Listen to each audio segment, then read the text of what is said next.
Hi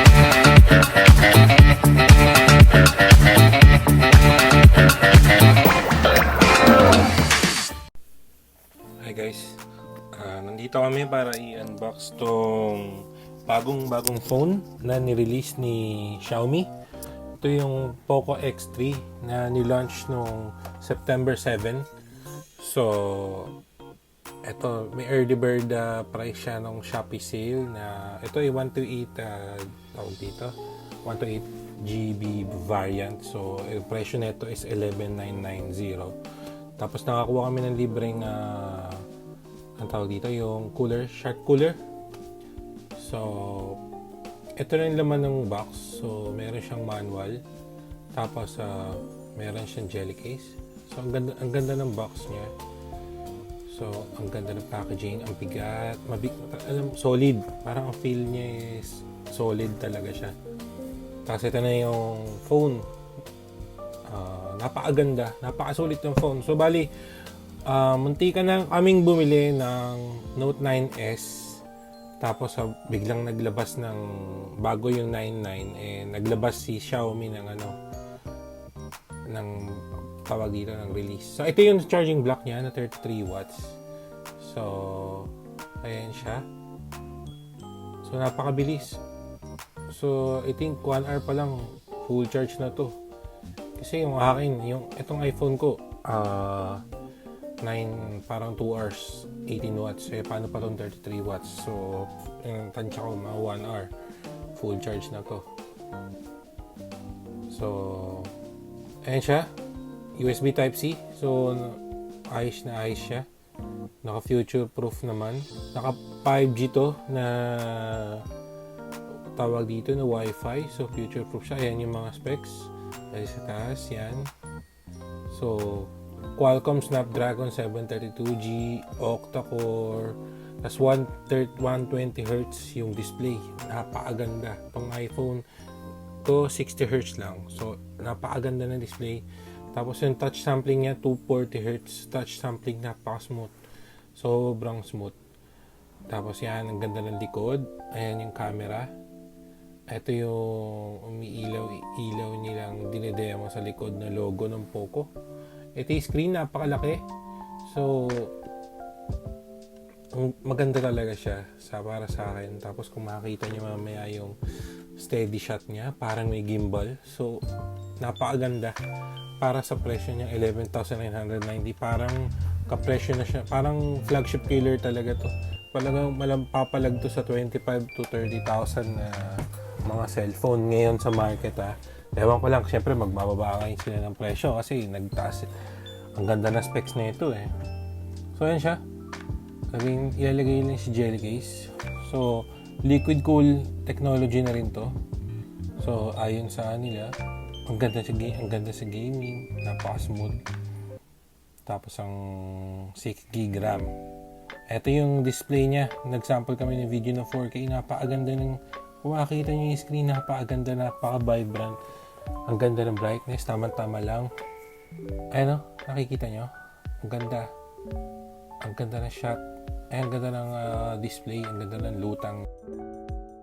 So ayan, meron pa siya. Nakita nyo, napaka-smooth Meron pa siya effect na ganyan na parang tubig-tubig. So 128GB to. So automatic 22GB kagad sinasako. So 64GB ka, mapupuno na agad yung phone mo. So talagang advisable is 128GB. So ayan, bali ito yung games, Mobile Legends. Siyempre lahat naman ng naglalaro ng Pinay ata, halos lahat yung naglalaro ng Mobile Legends. Lalo na pag ganitong phone dito, ito talaga yung at tinesting namin, talagang walang lag. Tapos ang bilis ng loading. Yung pagka-loading 100% kagad, iintayin mo na lang yung mga kasamahan mo. Ganun siya kabilis mag-loading. Tapos yung kapag flash, unlike dun sa mga dating phone na binili, yung may binili kami na Samsung na tagto 10K, naglalag siya. Ang pangit niya. Compared dito, talagang ang ganda ng specs niya. So, ayan siya. Ayan Hindi ko alam kung nakikita niyo yung, basta ang smooth niya. Ayan Pag nag-skill ka, mabilis, hindi pumipitik. Ayan siya. So, kaya kumaklash. Ang ganda. Naka-high to. Naka-high resolution. Wala siyang ultra. Wala siyang ultra, pero meron siyang high. Ang ganda ng high niya. Although ako naman naglalaro ako low lang or medium. Hindi ako nag-high kasi tawag dito, minsan umiinit kagad yung phone. Pero ito naman di umiinit yung phone. Tsaka in-expect ko dito pagka nandiyan na yung charcoal, maging okay na siya. Ito yung sample pictures. So ang ganda. Ang ganda na sample pictures. Parang papalag din sa iPhone eh. So totoo lang. Ang ganda ang ganda ng shots niya. Talagang ang tawag dito, papalag kung i-zoom nyo, maganda. Ito yung lock screen niya. So, ang ganda ng phone na to. Sulit na sulit para sa akin. Sa presyo niya, splash proof, protected na siya. 5,160 yung battery capacity. Tapos, dual stereo speakers din siya. Ang ganda ng speaker niya. So, ayun, panalo. So, thumbs up dito. Ito naman yung sample ng normal video niya. So, medyo mauga. Pero pagka kita nyo yung steady shot, parang na-gimbal. So, ang ganda niya. Ayan. So, ito yung parang katulad ng DJI Osmo mobile app niya na effect na parang stories. So, may kasamang sounds. Ang ganda rin niya. Maraming pagpipilian, maraming option. Ito yung sample ulit ng normal photos niya. Wide angle, tsaka yung mas wide. Yung ultra wide angle niya. Tapos yung naka-zoom.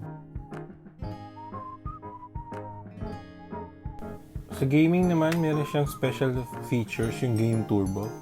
So, kapag pinili mo, magkakaroon ka ng mga options na to. So, na-export ko rito yung voice changer. Hello, so, maririnig niyo ito. Ayan, nag-record siya. Tapos, pagkatapos mag-record, i-convert niya, ibabato niya doon sa kausap mo. So, testing namin to. So, talagang umuubra siya. Hello, guys. Silog. Effective to. Libre pa. So, built-in siya kay Poco. So, yan.